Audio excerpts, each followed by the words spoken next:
Technology Brokers. We present educational seminars for computer users and network with other businesses that can enhance workplace production.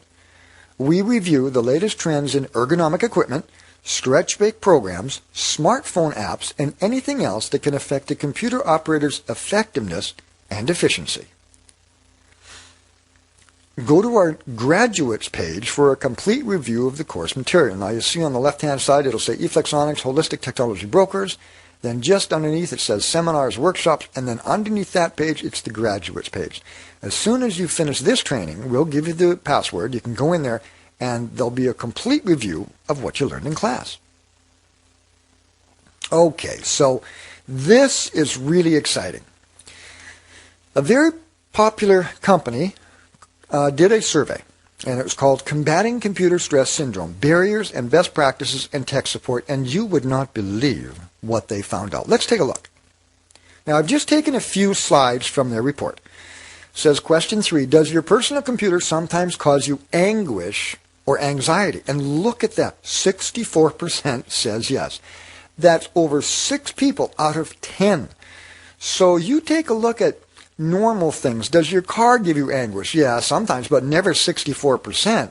Does your spouse give you anguish? Well, it could be 64%. Now let's get back to the computing, shall we? But that number is way too high. So let's take a look at some of the reasons why.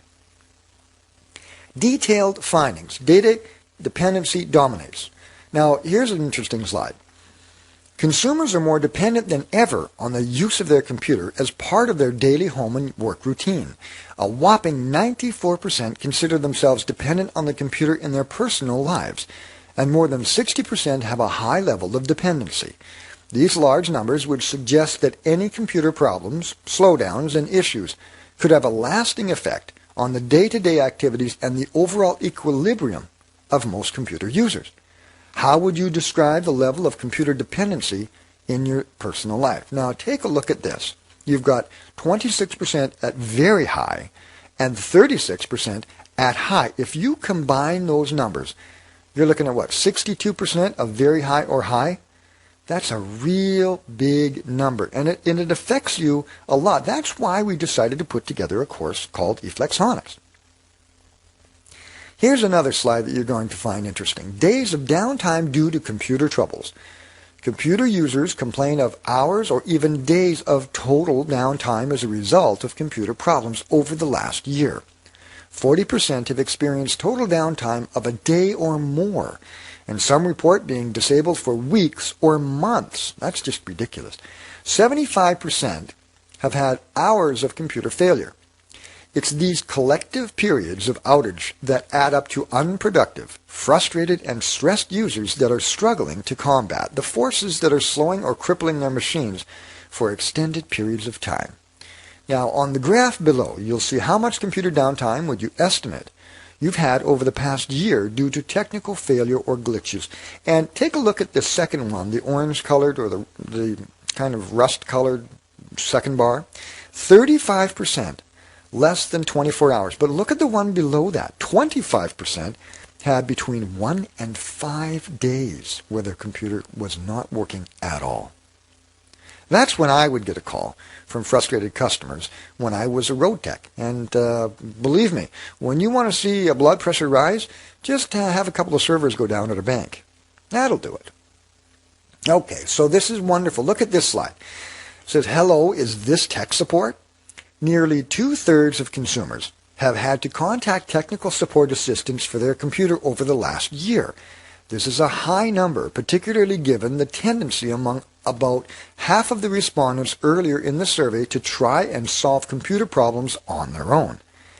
These trends suggest that even some of the stubborn that wanted to fix it on their own or save money by sticking it out had to resort to some outside help, many of them multiple times to try to solve their issues. Some people contacted technical support many times, suggesting frequent problems or insufficient resolution of a few issues. So look at the graph here. Again, I'm going to point your attention to the orange or rust-colored bar. 46% had to contact between 1 and 3 times a help center. So let's take a look at some key findings from this report. 94% of consumers depend on their computer in their personal lives, and nearly two-thirds, 62%, have a high level of dependency. A surprising 78% consider themselves self-supporting and savvy computer users, though most are saddled with problems and frustrations. 64% say their computers have caused them anguish or anxiety. The most commonly cited causes of computer problems and stress are frequent slowdowns, 51%, and lengthy boot-up times, 36%, followed by issues with Internet access, 15%, wireless connectivity, 14%, and spyware, 14%. 62% have needed to contact technical support assistance over the last year.